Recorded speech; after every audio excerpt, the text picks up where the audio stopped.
Ayo-ayo mga kayano! Ako si Zeph.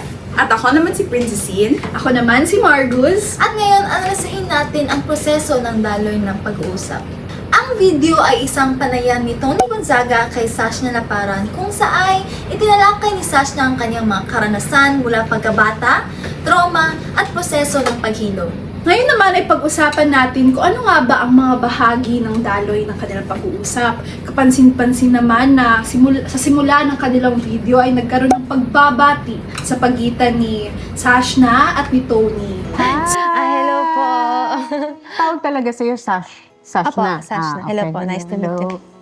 Sumunod naman ay ang pagbubukas ng paksa, kung saan nagkaroon sila ng pag-uusisa. Si Tony, nagkaroon siya ng pag-uusisa tungkol sa background ni Sashna at ang sa kanyang pamilya. Ngayon naman ay dito ay pinaglantad ang mga maselang karanasan kung saan ibinunyag ni Sashna ang abuso noong siya ay bata pa. Maraming beses kasi nagagawa eh. Nandun yung hawak. As in, Inappropriate na paghawak at paghipo. paghipo. Pagkatapos ay inamin ni Sashna ang kanyang mental health struggles at ang proseso ng kanyang paghilom. Pagkatapos ay sa huling banda naman ay binigyan niya tayo ng mga aral at payo para sa sarili at para sa iba. Alam niyo ba, napansin ko sa kanilang panayam ay may mga elemento ng pag-uusap. Unang-una, ito ay may mga elementong pinagpagalingan o nag-encode, mensahe, tagatanggap o nag-decode, taga-tugon o feedback, daluyan o channel ng mensahe at saka potensyal na sagabal. Unang-una napansin ko sa kanilang panayam ay ang pinanggalingan o nag-encode. Kung saan mapansin natin sa video ay si Tony yung taga-panayam at si Sashna naman yung ini-interview. Subalit, hindi lamang doon ganoon ang kanilang pag-uusap dahil ang kanilang pag-uusap ay may palitan ng mga mensahe. Kung kaya hindi natin malalaman kung sino ba yung mga taga-panayam talaga o si Sashna ba o si Tony yung taga-panayam o yung nag-i-interview. Hinahabol ko yung sasakyan. Sobrang linaw yun, no? Yes, oo. Parang sa movie po, yung ganun nangyayari. Hinabol mo yung sasakyan? Oo, na parang ayoko umalis si mama, sahabulin ko yung sasakyan. Sipigilin ako ng lola at lolo. Walang espesifiko na tao kung sino nga ba ang nag-e-encode ng Kasi mensahe. Dahil may palitan sila. Sa pag-uusap naman tungkol sa mensahe, ito ay may mga tanong, pagbabahagi ng personal na karanasan, emosyon at opinyon ng isa't isa. Meron din tayong mga tagapagtanggap o nagde-decode ayon sa kanyang sinabi. Ayon sa sinabi ni Zeph ay may palitan ng pagtanggap at ang pag-encode. Sumunod naman ay syempre meron din silang tugon at feedback sa kanilang pinag-uusapan. Kapansin-pansin na sa pagbibigay nila ng sagot ay mayroon din silang emosyon na reaction, pag-iyak, pagtawa at pag-reflect. Kasi napansin ko rin sa video, Princessin at Zeph, na marami ang kanilang, kumbaga segment kung saan si Sashna ay Napapahinto. Oo, napapahinto at napapaiyak rin siya bago siya magbigay ng kanyang tugon o feedback sa mga tanong ni Tony sa kanya.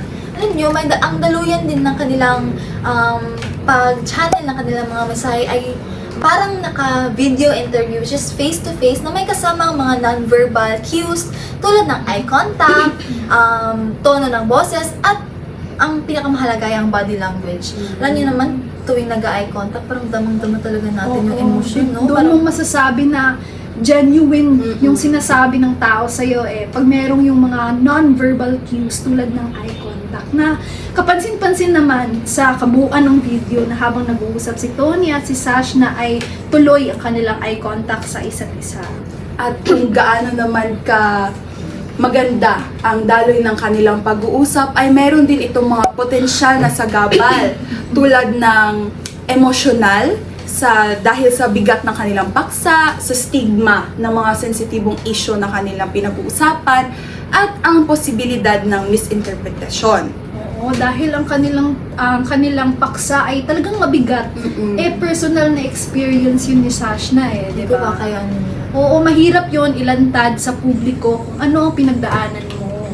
Ngayon naman, dumaloy tayo sa etika ng komunikasyon sa video.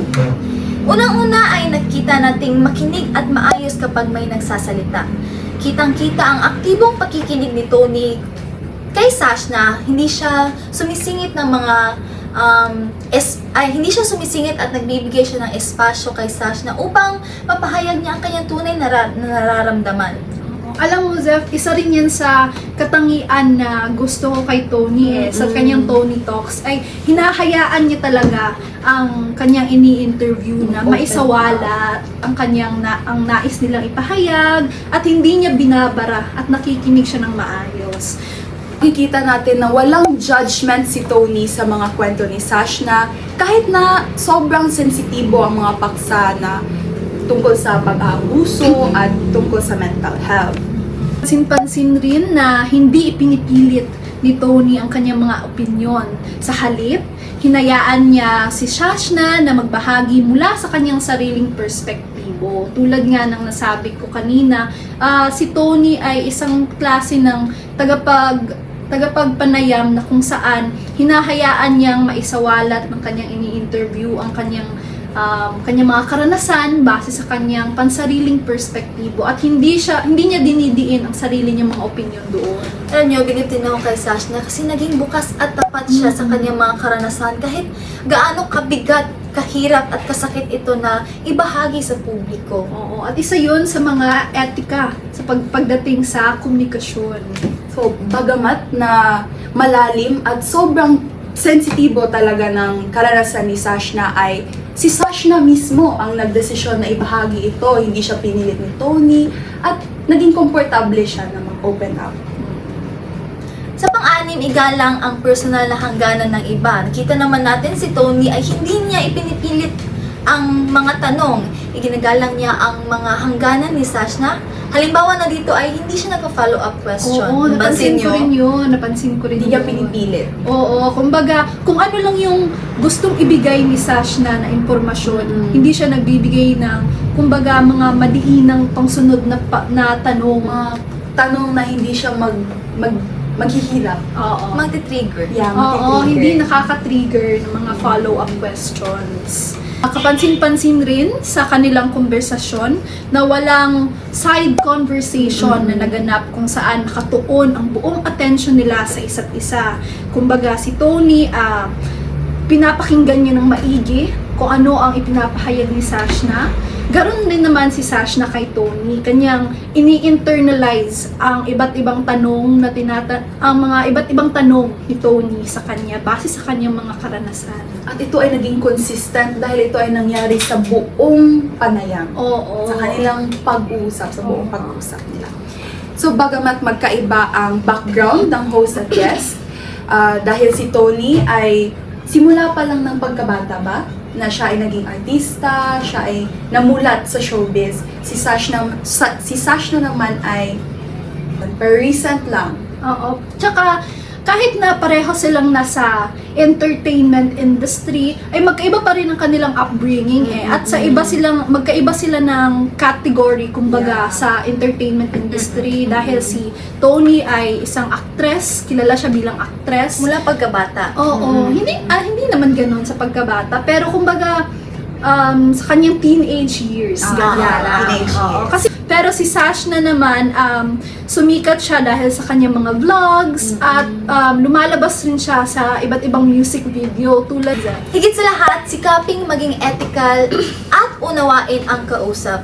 Alam nyo, dapat importante talaga yung na-ethical. Tuwing nag-uusap tayo, malinaw ang empathy at ang pag-unawa ni Tony sa pinagdadaanan ni Sashna. Oo. Sa buong panayam. Oo. The consistency. Actually, napansin ko rin na habang isinisiwalat ni Sash na yung kanyang mga karanasan, parang medyo naluluha rin si si Tony, The empathy. Oo, kasi nga empathetic siya at ramdam niya yung emosyon ni Sash na habang nagbibigay ng kanyang mga perspektibo at kanyang mga karanasan. Yan yung maganda kay Tony. Oo. Ang buong panayam ay nagpapakita ng isang halimbawa ng bukas, tapat at ethical na komunikasyon. Ang daloy ng mga pag-uusap ay maayos, may respeto at ay may malalim na pag-unawa sa pinagdaanan ng bawat isa. Lahat ng mga pangunahing elemento ng komunikasyon, sender, message, receiver, feedback, channel at mga sabagal ay malinaw na naipakita sa kanilang mga pagpapahayag. Ang etika ng komunikasyon ay naipamalas sa bawat yugto ng mga pag-uusap, partikular sa mga minuto ng pagbabahagi ng trauma. Kakalimutan. May time na kasi connecting room namin, umakyat siya sa bubong, bubong namin. Tapos may bintana doon. Pinapasok niya yung bintana na yun. Pagproseso ng emosyon, Makahinga, yung kamay ko nanginginig na, naninigas na. Tapos nung sinabi ni mama na kailangan mo na magpa-consult, ganyan, pumayag naman agad ako kasi feeling ko yun nga ang kailangan ko. at ang pagbigay ng payo. Tung ako. Hanggang sa unti-unti, medyo nakikita ko na kung ano mga dapat kong gawin, unti-unting nag-heal siya. Kasi medyo nalalaman ko na kung anong gusto ko in life. Magpasaya ka ng isang tao, sasaya ka. Yes, so, Ganun daw yun. giver. Gusto ko lagi magbigay ng... Kahit sa relationship, giver po ako. You're a giver. Oo. Pero the more you give, di ba? The more you will receive. Yes. Kung anong binigay mo, yun ang babalik sa'yo. Ngayon, 25 years old ka na. So, 20 years ago, if you were to talk to that 5-year-old little girl, anong sasabihin mo sa kanya? Everything will be okay. Sobrang strong. Okay din. Kasi wala nagsabi sa akin. Kasi wala namang nakakaalam ng story ko that time. Pero kung ako man yun, ang sarap-sarap yakapin ng 5-year-old na Sash. Sobrang fragile. Sobrang pure. Innocent. But parang kapag forgiveness, hindi pa nag-sorry yung tao na yun sa akin. Pero patawad ko na eh. Panalo na ako dun. Patawad ko na siya. Kasi feeling ko kapag hindi ko siya napatawad, parang hindi ko napapatawad yung sarili ko. Kaya kahit hindi ka mag-sorry, papatawarin kita. Kasi doon na ako panalo. Okay na ako doon.